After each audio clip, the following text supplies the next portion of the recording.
Pride and Prejudice by Jane Austen, Chapter 23.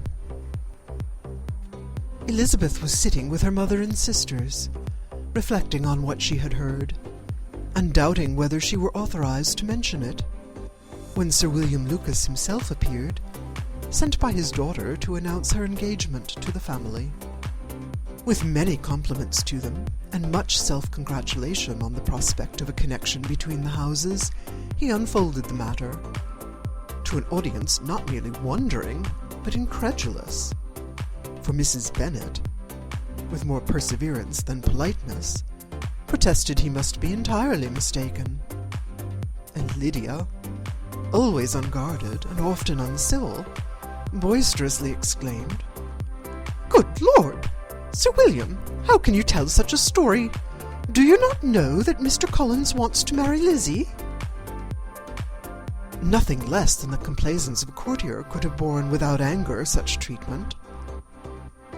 But Sir William's good breeding carried him through it all, and though he begged leave to be positive as to the truth of his information, he listened to all their impertinence with the most forbearing courtesy.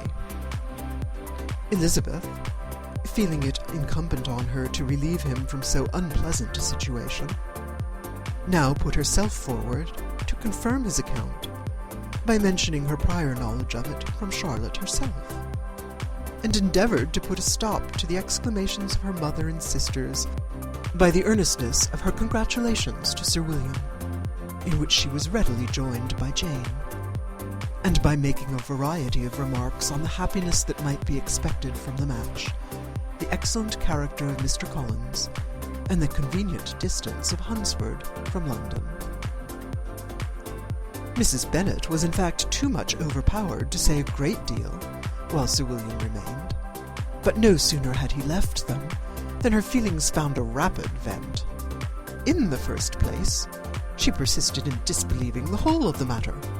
Secondly, she was very sure that Mr. Collins had been taken in. Thirdly, she trusted that they would never be happy together. And fourthly, that the match might be broken off. Two inferences, however, were plainly deduced from the whole. One, that Elizabeth was the real cause of all the mischief, and the other, that she herself had been barbarously used by them all. And on these two points she principally dwelt during the rest of the day. Nothing could console, and nothing appease her. Nor did that day wear out her resentment. A week elapsed before she could see Elizabeth without scolding her. A month passed away before she could speak to Sir William or Lady Lucas without being rude, and many months were gone before she could at all forgive their daughter. Mr. Bennet's emotions were much more tranquil on the occasion, and such as he did experience he pronounced to be of a most agreeable sort, for it gratified him, he said, to discover that Charlotte Lucas, whom he had used to think tolerably sensible, was as foolish as his wife, and more foolish than his daughter. Jane confessed herself a little surprised at the match, but she said less of her astonishment than of her earnest desire for their happiness. Nor could Elizabeth persuade her to consider it as improbable. Kitty and Lydia were far from envying Miss Lucas, for Mr. Collins was only a clergyman, and it affected them in no other way than as a piece of news to spread at Meryton. Lady Lucas could not be insensible of triumph on being able to retort on Mrs. Bennet the comfort of having a daughter well married, and she called at Longbourn rather oftener than usual to say how happy she was, though Mrs. Bennet's sour looks and ill-natured remarks might have been enough to drive happiness away. Between Elizabeth and Charlotte there was a restraint which kept them mutually silent on the subject, and Elizabeth felt persuaded that no real confidence could ever subsist between them again. Her disappointment in Charlotte made her turn with fonder regard to her sister, of whose rectitude and delicacy she was sure her opinion could never be shaken, and for whose happiness she grew daily more anxious. as Bingley had now been gone a week, and nothing was heard of his return.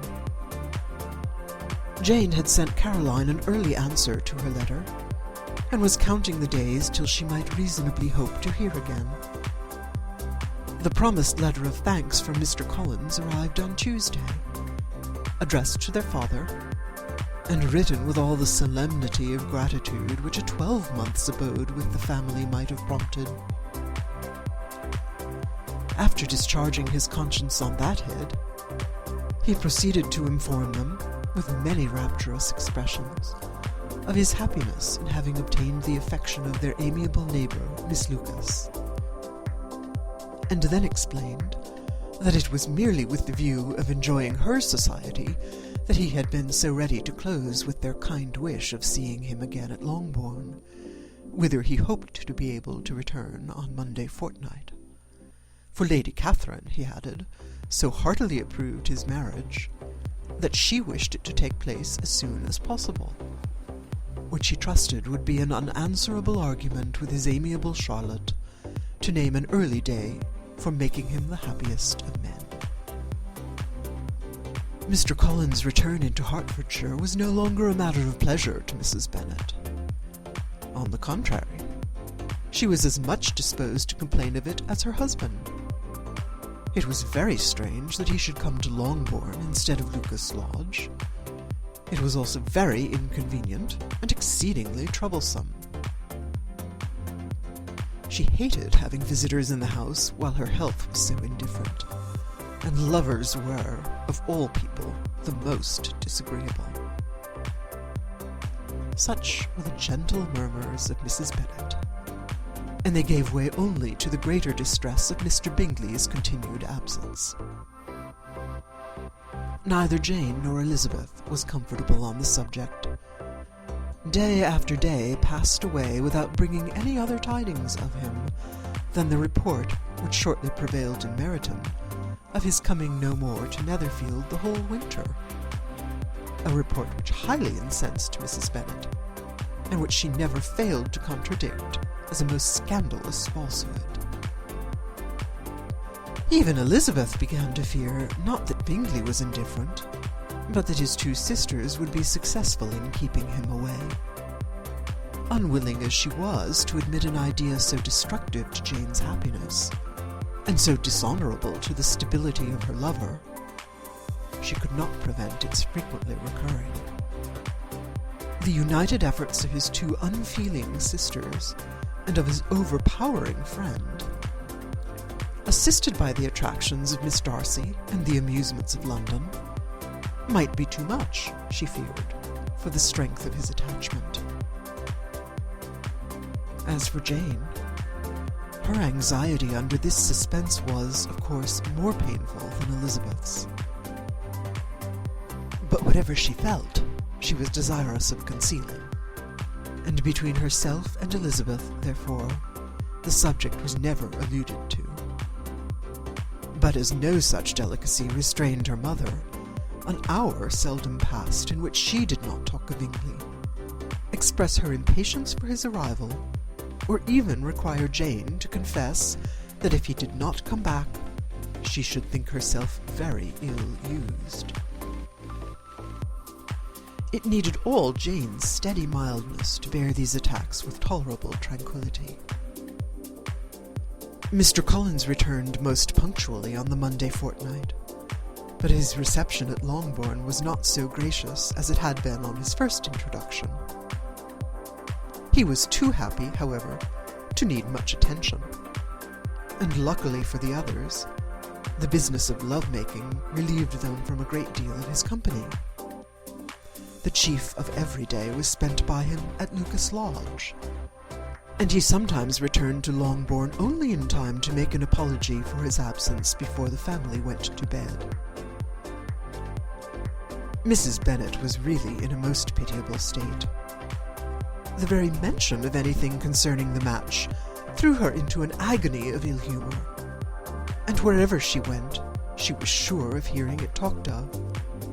The sight of Miss Lucas was odious to her. As her successor in that house, she regarded her with jealous abhorrence, Whenever Charlotte came to see them, she concluded her to be anticipating the hour of possession, and whenever she spoke in a low voice to Mr. Collins, was convinced that they were talking of the Longbourn estate, and resolving to turn herself and her daughters out of the house as soon as Mr. Bennet was dead. She complained bitterly of all this to her husband. "Indeed, Mr. Bennet," said she, "it is very hard to think that Charlotte Lucas should ever be mistress of this house, that I should be forced to make way for her, and live to see her take my place in it." "My dear, do not give way to such gloomy thoughts. Let us hope for better things. Let us flatter ourselves that I may be the survivor." This was not very consoling to Mrs. Bennet, and therefore, instead of making any answer, she went on as before. "I cannot bear to think that they should have all this estate. If it was not for the entail, I should not mind it." "What should you not mind?" "I should not mind anything at all." "Let us be thankful that you are preserved from a state of such insensibility." "I can never be thankful, Mr. Bennet, for anything about the entail. How any one could have the conscience to entail away an estate from one's own daughters, I cannot understand, and all for the sake of Mr. Collins, too. Why should he have it more than anybody else?" "I leave it to yourself to determine," said Mr. Bennet. End of chapter 23. Chapter 24. Miss Bingley's letter arrived, and put an end to doubt. The very first sentence conveyed the assurance of their all being settled in London for the winter, and concluded with her brother's regret at not having had time to pay his respects to his friends in Hertfordshire before he left the country. Hope was over, entirely over, and when Jane could attend to the rest of the letter, she found little, except the professed affection of the writer, that could give her any comfort. Miss Darcy's praise occupied the chief of it. Her many attractions were again dwelt on, and Caroline boasted joyfully of their increasing intimacy, and ventured to predict the accomplishment of the wishes which had been unfolded in her former letter. She wrote also with great pleasure of her brother's being an inmate of Mr. Darcy's house, and mentioned with raptures some plans of the latter with regard to new furniture. Elizabeth, to whom Jane very soon communicated the chief of all this, heard it in silent indignation. Her heart was divided between concern for her sister and resentment against all the others. To Caroline's assertion of her brother's being partial to Miss Darcy she paid no credit. That he was really fond of Jane, she doubted no more than she had ever done, and much as she had always been disposed to like him, she could not think without anger, hardly without contempt, on that easiness of temper, that want of proper resolution, which now made him the slave of his designing friends, and led him to sacrifice his own happiness to the caprice of their inclinations. Had his own happiness, however, been the only sacrifice, he might have been allowed to sport with it in whatever manner he thought best. But her sister's was involved in it, as she thought he must be sensible himself. It was a subject, in short, on which reflection would be long indulged, and must be unavailing. She could think of nothing else, and yet whether Bingley's regard had really died away, or were suppressed by his friend's interference, whether he had been aware of Jane's attachment, or whether it had escaped his observation, whichever were the case, though her opinion of him must be materially affected by the difference, her sister's situation remained the same, her peace equally wounded. A day or two passed before Jane had courage to speak of her feelings to Elizabeth. But at last, on Mrs. Bennet's leaving them together, after a longer irritation than usual about Netherfield and its master, she could not help saying, "Oh, that my dear mother had more command over herself! She can have no idea of the pain she gives me by her continual reflections on him. But I will not repine. It cannot last long. He will be forgot, and we shall all be as we were before." Elizabeth looked at her sister with incredulous solicitude, but said nothing. "You doubt me," cried Jane, slightly colouring. "Indeed, you have no reason. He may live in my memory as the most amiable man of my acquaintance, but that is all. I have nothing either to hope or fear, and nothing to reproach him with. Thank God, I have not that pain. A little time, therefore. I shall certainly try to get the better." With a stronger voice, she soon added, "I have this comfort immediately, that it has not been more than an error of fancy on my side, and that it has done no harm to anyone but myself." "My dear Jane," exclaimed Elizabeth, "you are too good. Your sweetness and disinterestedness are really angelic. I do not know what to say to you. I feel as if I had never done you justice, or loved you as you deserve." Miss Bennet eagerly disclaimed all extraordinary merit, and threw back the praise on her sister's warm affection.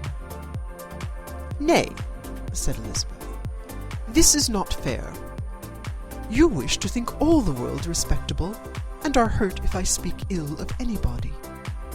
I only want to think you perfect, and you set yourself against it. Do not be afraid of my running into any excess, of my encroaching on your privilege of universal goodwill. You need not. There are few people whom I really love, and still fewer of whom I think well. The more I see of the world, the more am I dissatisfied with it, and every day confirms my belief of the inconsistency of all human characters, and of the little dependence that can be placed on the appearance of either merit or sense.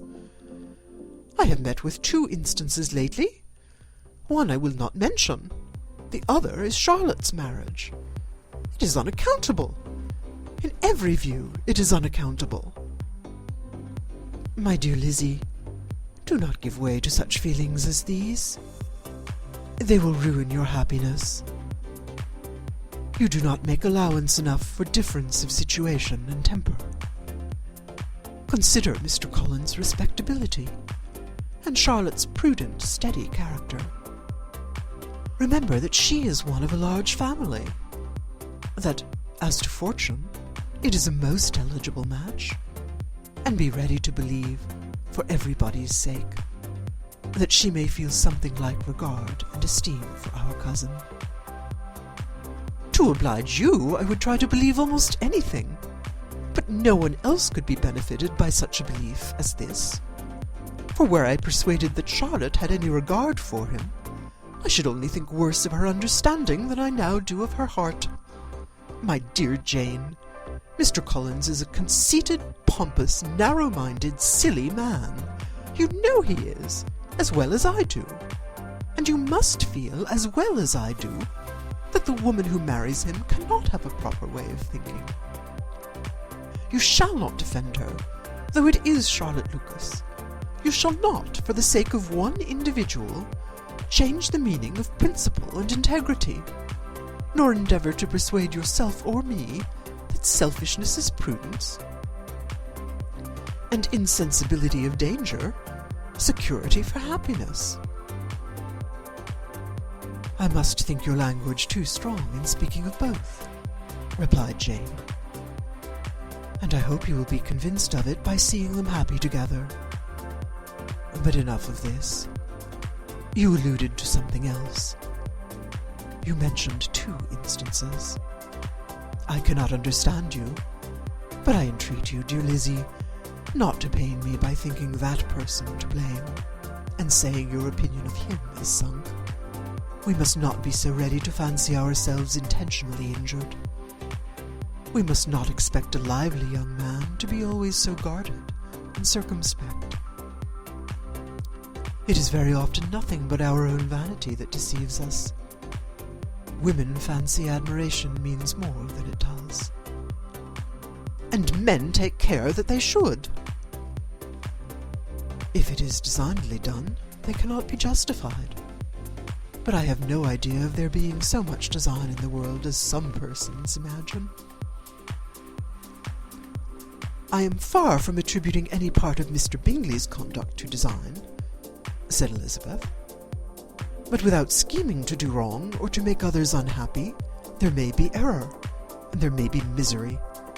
Thoughtlessness, want of attention to other people's feelings, and want of resolution will do the business. And do you impute it to either of these? Yes, to the last. But if I go on, I shall displease you by saying what I think of persons you esteem. Stop me whilst you can. You persist, then, in supposing his sisters influence him? Yes, in conjunction with his friend. I cannot believe it. Why should they try to influence him? They can only wish for his happiness, and if he is attached to me, no other woman can secure it. Your first position is false. They may wish many things besides his happiness. They may wish his increase of wealth and consequence.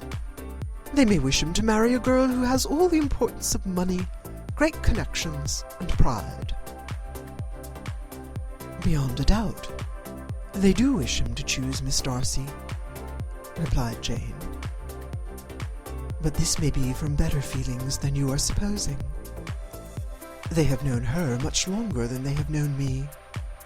No wonder if they love her better. But whatever may be their own wishes, it is very unlikely they should have opposed their brothers. What sister would think herself at liberty to do it, unless there was something very objectionable? If they believed him attached to me, they would not try to part us. If he were so, they could not succeed. By supposing such an affection, you make everybody acting unnaturally and wrong, and me most unhappy. Do not distress me by the idea. I am not ashamed of having been mistaken. Or at least it is slight. It is nothing in comparison of what I should feel in thinking ill of him or his sisters. Let me take it in the best light, in the light in which it may be understood. Elizabeth could not oppose such a wish, and from this time Mr. Bingley's name was scarcely ever mentioned between them. Mrs. Bennet still continued to wonder and repine at his returning no more, and though a day seldom passed in which Elizabeth did not account for it clearly, there seemed little chance of her ever considering it with less perplexity. Her daughter endeavoured to convince her of what she did not believe herself, that his attentions to Jane had been merely the effect of a common and transient liking, which ceased when he saw her no more.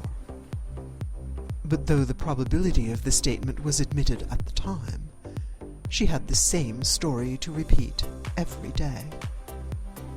Mrs. Bennet's best comfort was that Mr. Bingley must be down again in the summer. Mr. Bennet treated the matter differently. "So, Lizzie," said he one day, "your sister is crossed in love, I find. I congratulate her. Next to being married, a girl likes to be crossed in love a little now and then. It is something to think of, and gives her a sort of distinction among her companions. When is your turn to come? You will hardly bear to be long outdone by Jane. Now is your time. Here are officers enough at Meryton to disappoint all the young ladies in the county. Let Wickham be your man. He is a pleasant fellow, and would jilt you creditably." "Thank you, sir, but a less agreeable man would satisfy me. We must not all expect Jane's good fortune."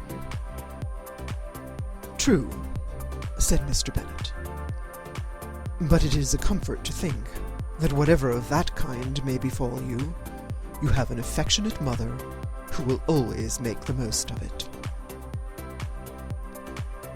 Mr. Wickham's society was of material service in dispelling the gloom, which the late perverse occurrences had thrown on many of the Longbourn family.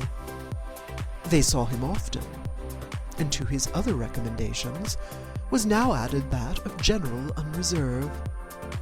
The whole of what Elizabeth had already heard, his claims on Mr. Darcy, and all that he had suffered from him, was now openly acknowledged and publicly canvassed.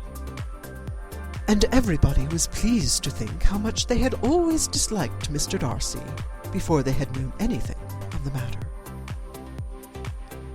Miss Bennet was the only creature who could suppose there might be any extenuating circumstances in the case, unknown to the society of Hertfordshire. Her mild and steady candour always pleaded for allowances, and urged the possibility of mistakes. But by everybody else, Mr. Darcy was condemned as the worst of men. End of Chapter 24.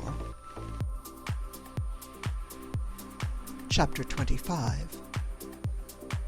After a week spent in professions of love and schemes of felicity, Mr. Collins was called from his amiable Charlotte by the arrival of Saturday. The pain of separation, however, might be alleviated on his side by preparations for the reception of his bride, as he had reason to hope that shortly after his next return into Hertfordshire the day would be fixed that was to make him the happiest of men. He took leave of his relations at Longbourn with as much solemnity as before, wished his fair cousin's health and happiness again, and promised their father another letter of thanks. On the following Monday, Mrs. Bennet had the pleasure of receiving her brother and his wife, who came as usual to spend the Christmas at Longbourn. Mr. Gardiner was a sensible, gentlemanlike man, greatly superior to his sister, as well by nature as education. The Netherfield ladies would have had difficulty in believing that a man who lived by trade, and within view of his own warehouses, could have been so well-bred and agreeable. Mrs. Gardiner, who was several years younger than Mrs. Bennet and Mrs. Phillips, was an amiable, intelligent, elegant woman, and a great favourite with all her Longbourn nieces. Between the two eldest and herself especially, there subsisted a very particular regard. They had frequently been staying with her in town. The first part of Mrs. Gardiner's business, on her arrival, was to distribute her presents and describe the newest fashions. When this was done, she had a less active part to play. It became her turn to listen. Mrs. Bennet had many grievances to relate, and much to complain of. They had been very ill-used since she last saw her sister. 2 of her girls had been on the point of marriage, and after all, there was nothing in it. "I do not blame Jane," she continued, "for Jane would have got Mr. Bingley if she could. But Lizzie, oh, sister, it is very hard to think that she might have been Mr. Collins' wife by this time, had it not been for her own perverseness. He made her an offer in this very room, and she refused him. The consequence of it is that Lady Lucas will have a daughter married before I have, and that Longbourn estate is just as much entailed as ever. The Lucases are very artful people indeed, sister. They are all for what they can get. I am sorry to say it of them, but so it is. It makes me very nervous and poorly to be thwarted so in my own family, and to have neighbours who think of themselves before anybody else. However, your coming just at this time is the greatest of comforts, and I am very glad to hear what you tell us of long sleeves." Mrs. Gardiner, to whom the chief of this news had been given before, in the course of Jane and Elizabeth's correspondence with her, made her sister a slight answer, and, in compassion to her nieces, turned the conversation. When alone with Elizabeth afterwards, she spoke more on the subject. "It seems likely to have been a desirable match for Jane," said she. "I am sorry it went off. But these things happen so often. A young man, such as you describe Mr. Bingley, so easily falls in love with a pretty girl for a few weeks, and when accident separates them, so easily forgets her, that these sort of inconstancies are very frequent." "An excellent consolation in its way," said Elizabeth. "But it will not do for us. We do not suffer by accident. It does not often happen that the interference of friends will persuade a young man of independent fortune to think no more of a girl whom he was violently in love with only a few days before. But that expression of violently in love is so hackneyed, so doubtful, so indefinite, that it gives me very little idea. It is as often applied to feelings which arise only from a half-hour's acquaintance, as to a real, strong attachment. Pray, how violent was Mr. Bingley's love?" "I never saw a more promising inclination. He was growing quite inattentive to other people, and wholly engrossed by her. Every time they met, it was more decided and remarkable. At his own ball he offended 2 or 3 young ladies by not asking them to dance, and I spoke to him twice myself without receiving an answer. Could there be finer symptoms? Is not general incivility the very essence of love?" "Oh, yes, of that kind of love which I suppose him to have felt. Poor Jane! I am sorry for her, because with such a disposition she may not get over it immediately. It had better have happened to you, Lizzie. You would have laughed yourself out of it sooner. But do you think she would be prevailed on to go back with us? Change of scene might be of service, and perhaps a little relief from home may be as useful as anything." Elizabeth was exceedingly pleased with this proposal, and felt persuaded of her sister's ready acquiescence. "I hope," added Mrs. Gardiner, "that no consideration with regard to this young man will influence her. We live in so different a part of town. All our connections are so different, and as you well know, we go out so little, that it is very improbable they should meet at all, unless he really comes to see her. And that is quite impossible, for he is now in the custody of his friend, and Mr. Darcy would no more suffer him to call on Jane in such a part of London. My dear aunt, how could you think of it? Mr. Darcy may perhaps have heard of such a place as Gracechurch Street, but he would hardly think a month's ablution enough to cleanse him from its impurities, where he wants to enter it. And depend upon it, Mr. Bingley never stirs without him. So much the better. I hope they will not meet at all. But does Jane not correspond with the sister? She will not be able to help calling. She will drop the acquaintance entirely." But in spite of the certainty in which Elizabeth affected to place this point, as well as the still more interesting one of Bingley's being withheld from seeing Jane, she felt a solicitude on the subject which convinced her, on examination, that she did not consider it entirely hopeless.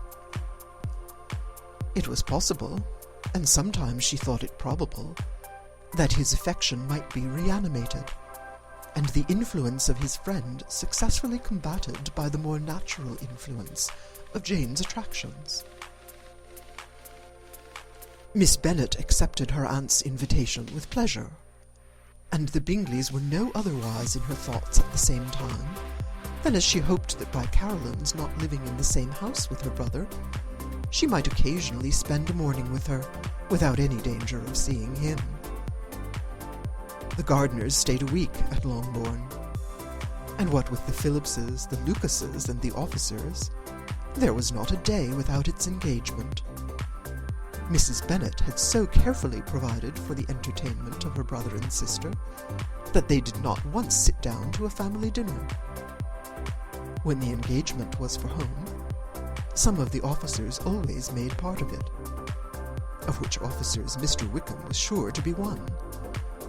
And on these occasions, Mrs. Gardiner, rendered suspicious by Elizabeth's warm commendations of him, narrowly observed them both, without supposing them, from what she saw, to be very seriously in love.